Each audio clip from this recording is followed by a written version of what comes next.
ఆహారాలు చిక్కుకోవడానికి లేకపోతే ఉండడానికి ఇష్టపడతాడు. కానీ ప్రభు దగ్గరికి వెళ్తే అమ్మో ఇది మానేయాలి, అది మానేయాలి, అది విడిచిపెట్టాలనుకుంటున్నాను.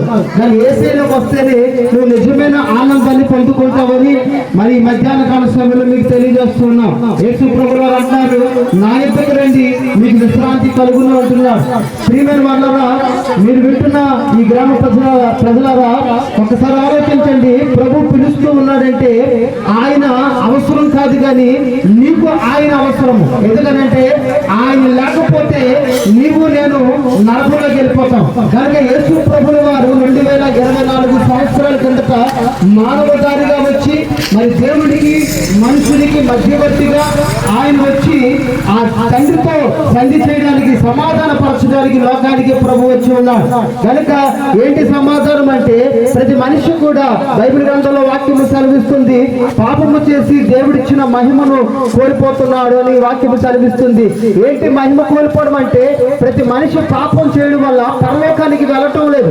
కనుక పరలోకానికి వెళ్ళాలంటే ఒక మార్గం ఉంది. ఆ మార్గము ఎవరు కూడా తీసుకువెళ్ళారు. కానీ యేసు ప్రభువు వారు అంటున్నారు, నేనే మార్గము, నేనే సత్యము, నేనే జీవము, నా ద్వారానే తండ్రి యొద్దకు మీరు వెళ్తారు అని వాక్యం సెలవిస్తుంది. ప్రియమైన వాళ్ళారా, మనం యేసుక్రీస్తు ప్రభువు వారి యొక్క మార్గం ఇదేదో మతము కాదు, ఇదేదో యేసు ప్రభువు వారి దగ్గరికి నువ్వు ఎప్పుడైతే వస్తావో ఆయన అంటున్నాడు, ఆయన మతాన్ని మార్చడానికి రాలేదు కానీ మనిషిని మార్చడానికి లోకానికి వచ్చాడు. ప్రియమైన వాళ్ళారా, నువ్వు ఆయన యేసు ప్రభువు వారు సొంత రక్షకుడుగా అంగీకరిస్తే నిత్యముగా ఆయనతో యుగ యుగాలు మరి పరలోక రాజ్యములో ఉంటామని సెలవిస్తూ ఉంది దేవుడి వాక్యము. కనుక దేవుడిచ్చిన మహిమను కోల్పోవద్దు. దేవుడు ఉచితంగానే రక్షణిస్తున్నాడు. నువ్వు డబ్బు చెల్లించక్కర్లేదు, వెల చెల్లించక్కర్లేదు, వెండి బంగారం ఇవ్వక్కర్లేదు. రక్షణ కొరకు ఒకటే నువ్వు ఇవ్వాలి, ఏంటంటే నీ హృదయాన్ని ఇవ్వాలి. ప్రియమైన వాళ్ళరా, నీ హృదయాన్ని దేవుడు అడుగుతున్నాడు. ఎందుకంటే వాక్యము సెలవిస్తుంది, మానవ హృదయము ఘోరమైన వ్యాధి గలదని వాక్యము సెలవిస్తుంది. కనుక మన హృదయం బయటికి బాగానే ఉంటాం, కానీ మన హృదయము పాపముతో నిండి ఉన్నది. కనుక ఈ హృదయాన్ని మార్చడానికి ప్రభువైన యేసు లోకానికి వచ్చి ఉన్నాడు. ప్రియమైన వారా, చెడిపోయిన నీ హృదయాన్ని, పాడైపోయిన నీ హృదయాన్ని మళ్ళీ ఆయన బాగు చేయడానికే ఈ లోకానికి వచ్చి ఉన్నాడు. కనుక మనం బయటికి బాగానే ఉంటాము, కానీ మన హృదయం అంతరంగము చెడిపోయి ఉంది.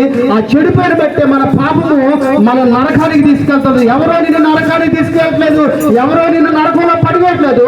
నీ పాపమే, నువ్వు చేసిన పాపమే, ఆ ఘోరమైన పాపమే నీ నరకానికి తీసుకెళ్తుంది. ప్రియమైన వాళ్ళరా, కనుక నరకాన్ని నుంచి తప్పించడానికి, పాపం నుండి విమోచించడానికి ప్రభు ఈ లోకానికి వచ్చి ఉన్నాడు. కనుక నువ్వు యేసు ప్రభువును సొంత రక్షకుడిగా అంగీకరిస్తే, నీ హృదయంలో ప్రభుకి చోటిస్తే, నీ ఇంట్లో శాంతి, నీ కుటుంబంలో శాంతి, సమాధానము, నెమ్మది దొరుకుతాయి. చాలా మంది అంటుంటారు, నా డబ్బు సంపాదిస్తున్నా, రాత్రి పగలు కష్టపడుతున్నా కానీ ఎటువంటి శాంతి లేదు, ఎటువంటి సమాధానం లేదు, ఎటువంటి నెమ్మది లేదు అంటుంటారు. ప్రియమైన వాళ్ళరా, నెమ్మది అనేది డబ్బుతో దొరకదు, నెమ్మది అనేది టీవీలో దొరకదు, నెమ్మది అనేది ఎక్కడ స్నేహితుల దగ్గర, బంధువుల దగ్గర దొరకదు. కానీ ప్రభు అంటాడు, నా శాంతిని మీకు అనుగ్రహిస్తూ ఉన్నాను అంటున్నాడు. కనుక ప్రభు దగ్గరికి వస్తే నువ్వు సమాధానం ఉంటుంది, నీకు శాంతి దొరుకుతుంది, నెమ్మది దొరుకుతుంది. ప్రియమైన వారా, ప్రయాసపడి భారము మోయించిన సమస్త జిల్లారా నా యొద్దకు రండి, మీకు విశ్రాంతి కలుగుతుంది అంటున్నారు. కనుక ప్రియమైన వాళ్ళారా, మీరు తప్పకుండా ప్రభు నమ్మండి, విశ్వసించండి. ఆయన మళ్ళీ తిరిగి ఆయన రెండవ రాకడ ఆగమనం దగ్గర పడుతూ ఉంది. కనుక మరి ప్రభు ఫస్ట్ వచ్చినప్పుడు ఆయన మొదటి రాకడ పాపుల కొరకు రక్తం చిందించాడు. ఇప్పుడు ఆయన రెండవ రాకడ మన పరిశుద్ధులైన వారందరినీ కూడా పరలోకానికి తీసుకువెళ్ళడానికి రాబోతూ ఉన్నాడు. కనుక నువ్వు యేసు ప్రభువు వారి సన్నిధికి వచ్చి నీ పాపాలు ఒప్పుకొని విడిచిపెడితే, నువ్వు ఆయన సొంత రక్షకుడిగా అంగీకరిస్తే, ఆయన రాకడలో నీవు కూడా ఎత్తబడతావు. ఆయన సన్నిధి అంటే పరలోకములో, ఆ స్వర్గములో యుగ యుగాలు ఆయనతో పాటు మనందరము కూడా ఉంటామని ఈ రీతిగా మీకు తెలియజేస్తున్నాం. కనుక నువ్వు ఇంకా యేసు ప్రభువుని వారు తెలుసుకోకపోతే, ఇంకా నువ్వు యేసు ప్రభువుని సొంత రక్షకుడిగా అంగీకరించకపోతే, యేసు ప్రభు ఎవరో ఒక మతానికి, ఒక కులానికి చెందినవాడని అటువంటి అపోహలకు ఉంటే, ఈ రోజు యేసు ప్రభువుని సొంత రక్షకుడిగా అంగీకరించు. ఆయన కులాన్ని మార్చలేదు, మతాన్ని మార్చడం రాలేదు. మరి చెప్తున్నాను, నిన్ను మార్చడానికే ఈ లోకానికి ప్రభు వచ్చి ఉన్నాడు. కనుక ప్రియమైన వాళ్ళరా, యేసు ప్రభు నమ్మండి. ఆయన నమ్మితే నీ జీవితంలో గొప్ప శాంతి దొరుకుతుంది, సమాధానం, నెమ్మది దొరుకుతుంది. మరొక్కసారి తెలియజేస్తూ ఈ మాటలు నేను ముగిస్తూ, దేవుడి మాటలు ఈ హృదయంలో, ఇక్కడ ఉన్న ప్రజలందరూ హృదయంలో ఫలించును గాక. ఆమేన్.